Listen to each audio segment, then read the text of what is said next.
ఇప్పుడే ఒక ఆర్టికల్ ఇప్పుడే ఒక న్యూస్ చూస్తున్నా పవన్ కళ్యాణ్ గారు అంటే కూర్చొని చదువుతున్నా సరే అవకాశం వచ్చింది మీడియాతో మాట్లాడే అవకాశం లేదు కాబట్టి మీకు మీ సమస్యలు చెప్తున్నా కార్యకర్తలు పవన్ కళ్యాణ్ గారు కాంగ్రెస్ పార్టీ పాకిస్తాన్ సపోర్ట్ చేస్తే పాకిస్తాన్ పోమని చెప్పేటువంటి డైలాగ్ ఉంటుంది. పవన్ కళ్యాణ్ గారిని ఒకరు చెప్పదలుచుకున్నాను. పవన్ కళ్యాణ్ గారు మీరు డిప్యూటీ సరే మొట్టమొదటిసారి ఎమ్మెల్యే మీకు మంచి అవకాశం వచ్చి డిప్యూటీ సీఎం అయ్యింది.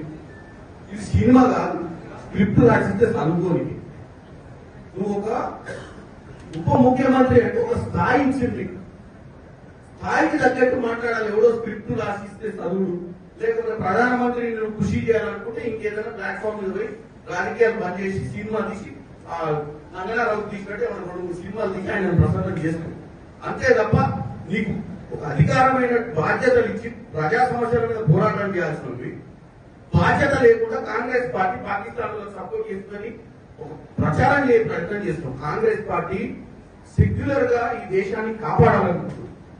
పాకిస్తాన్ ఇక్కడ ఉన్నటువంటి కుల మతాలకు అతీతంగా కాంగ్రెస్ పార్టీ అందరినీ ఒక పట్టున బతికేయాలనుకుంటుంది. పవన్ కళ్యాణ్ గారు మీ నాయకుడు ఎవరైతే ప్రసన్నం చేస్తున్నారో నరేంద్ర మోడీ లెక్క కుల మతాల మధ్యన చిచ్చు పెట్టే ప్రయత్నం చేస్తలేదు. నీకు వాస్తవంగా నిలదీసే నరేంద్ర మోడీ ఎన్ని రోజులైంది? నలుగురు వచ్చి ముష్కరులు కాల్చిపోతే నలుగురిని పట్టుకునే దమ్ము ధైర్యం లేక పిట్టగదా ఎప్పుడో తిరుగుతుంది. ఏం ఇంటెలిజెన్స్ నడుస్తుంది దేశంలో?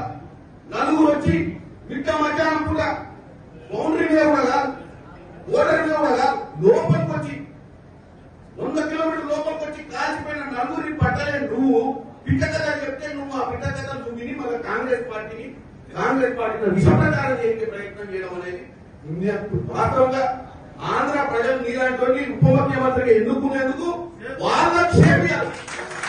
ఎందుకంటే నువ్వు ప్రజా సమస్యల మీద మాట్లాడాలి, పొలిటికల్ పార్టీని అటాక్ చేసి బేస్లెస్ గా మాట్లాడటం ఎవరినో కృషి చేయడానికి ఈ దరిద్రం మాటలు మాట్లాడతారు. పవన్ కళ్యాణ్ గారికి చెప్తున్నా.